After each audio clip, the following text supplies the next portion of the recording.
Hi guys, I'm Steve. Welcome to Fundamentals 2. During this teaching period, I will be your unit coordinator and online learning advisor. A little about the course. We will look at the hard parts of project management, which is things like building a scope statement, a work breakdown structure. We'll look at building schedule, and we'll look at how you estimate costs, as well as the soft side of project management. Things like stakeholder analysis, communications planning, HR planning.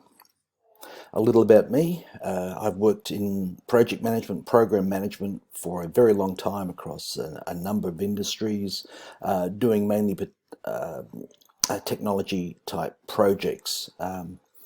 Yeah, that's me. I look forward to working with you throughout the teaching period, and I look forward to reading your introductions on the discussion board and talking to you in the first Collaborate session. Talk to you soon.